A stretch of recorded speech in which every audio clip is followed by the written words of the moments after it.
Hey everybody, check out what I scored off of eBay. Heavy duty compression test by Cal Equipment. Test kit. It's used, but I'll tell you, it looks like only one of the fittings was used in this thing. And I got a really good deal on it. Of course, my problem was my only compression tester was the type with the rubber nipple that you hold in, which is good for small engines, but I want to try and do a compression test on that diesel.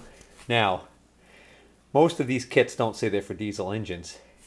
Main reason is because all the fittings are going to be different. These kits right here, like for regular engines, they come with standard fittings that will thread into spark plug holes.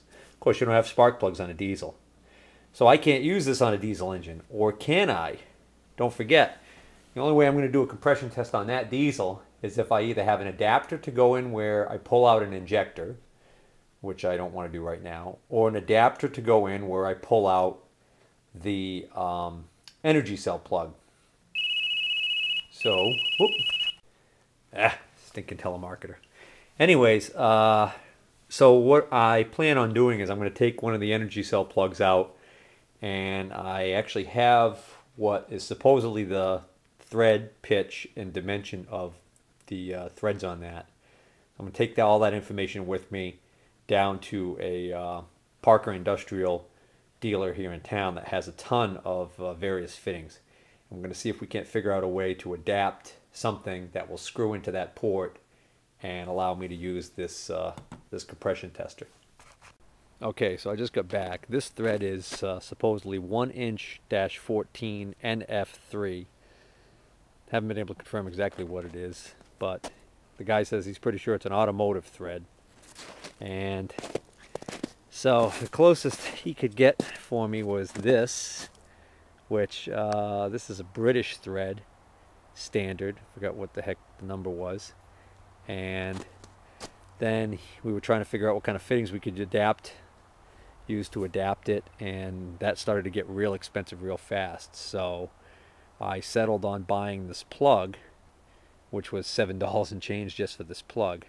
But if I can make this plug work, then I will drill this plug out, tap it for a standard pipe thread, and adapt it to use my compression fitting. Now, the key is this screwed into what this screws into very loosely. So it was grabbing the threads okay, wasn't binding. So the thread pitch seemed right, but the diameter was not good. So that means this is probably going to be too tight, but maybe it'll just go in a little ways, enough to grab it. And if we have to put some thread sealant on it, might be able to make it work. Of course, I can't get this plug out without my magnet. Get my magnet. Okay.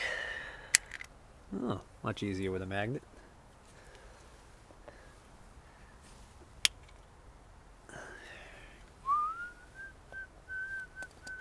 Another moment of truth.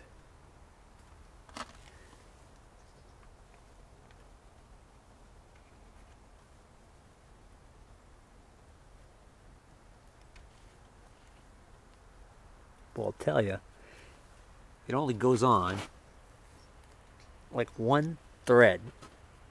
But I'll tell you, that's pretty good grip that I'm getting there. I think I could get away with this. I mean, if the engine was running, it would probably break the thread out and damage something, but I'm really only doing this for a compression test, for crying out loud, so I think I can get away with this.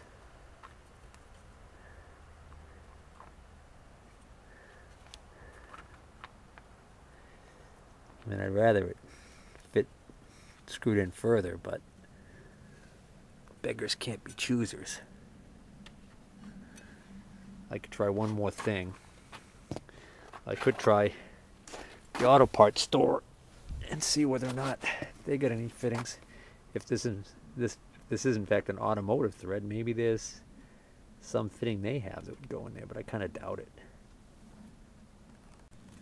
Well, in lieu of the fact that that fitting didn't fit very well, and I was going to have to drill and tap it and go through a lot of grief, and it was over $7 for that stupid fitting. I decided instead to go with this reduction bushing made out of brass. This is regular pipe thread. And this also doesn't screw in as nicely as the original plug because it's a tapered thread, but it'll screw in enough to make it work. And the bonus is it's already ready to accept a airline fitting that I believe the compressor testing kit gauge is going to snap onto. So it actually doesn't really thread in any better than the other fitting. Maybe a little bit more, barely any. But the point is that now at least I don't have to drill out that plug and tap it and go through a lot of extra aggravation to make this adapt to something that I think I'll be able to get the gauge to attach to. Alright, I'll have to mess with that tomorrow, weather permitting. It's starting to rain a little bit, and I've got other things I've got to do today, and by the time I finish up those things, it'll be dark. So that's it for now. Well, it looks like I'm going to have to go ahead with doing the best I can with this pump, because the idea of finding a new old stock pump cheap on eBay or another site is not going to work out. What I found is a lot of the Rooster Master Standardine pumps on there are for 8 cylinders because they were used in various GM diesel applications, and then a lot of the other ones that are on there are for I've seen 3 cylinders, 4 cylinders, and I did see a 6. Saw what I thought was going to be a good deal on a 6 cylinder pump, a pump for a 6 cylinder application. I forget the model number, but it was a new old stock pump, and I think they wanted $350 or best offer. So that would have been possibly a steal, except for one problem, and that's the model number. Just want to talk about explanation of model numbers. The model numbers on these pumps actually tell you a bit about the pump, and one of the things that that particular pump had was it had these digits here on the end. My mistake. C. Here it is. So the after the first few letters, which on mine are D, B, G, F, C, the next 3 numbers, which in my case are I think 627, if I recall correctly. The 6 indicates how many cylinders, so 6 cylinder. And then the next 2 digits, which on mine are 27, indicate the dimensions of the plungers, so the diameter of the plungers. So mine has 0.270 inch plungers, and the one that I came across on eBay was I think a 635, so quite a bit larger size plunger. And that plunger I'm talking about is where is it? It's in there. These tiny little plungers right here that actually go in that hole right there. So you can imagine if the diameter of that is larger, you're going to get a much higher volume of fuel. So that's going to be for a larger displacement engine than mine. So I can't use that pump. So anyways, I'll share some other information with you. Alright, let me talk about a fairly critical mistake I made during disassembly. As you may recall, I took this leaf spring off, and I explained that this was an adjustment, and that actually changed the dimension. And I wasn't sure what the dimension was, and I took a guess, and I used my micrometer, and I was measuring from here to here, and then I was measuring from here to here. And it turns out what you're supposed to measure is you're supposed to actually measure the roller to roller dimension. So in other words, these shoes should be installed with these rollers and the plungers, and then you take a dimension from roller to roller.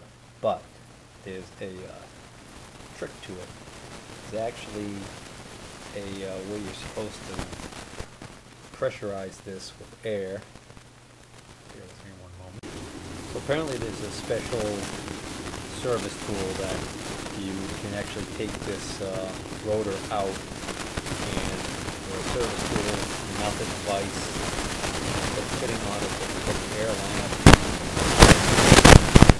you pressurize it with air with the rotor installed in it, and what it does is it causes these rollers to, these plungers to be pushed out and push against the rollers to their maximum extension, and that's the point where you want to take the measurement. So I didn't do any of that, so I have no idea what my start measurement was.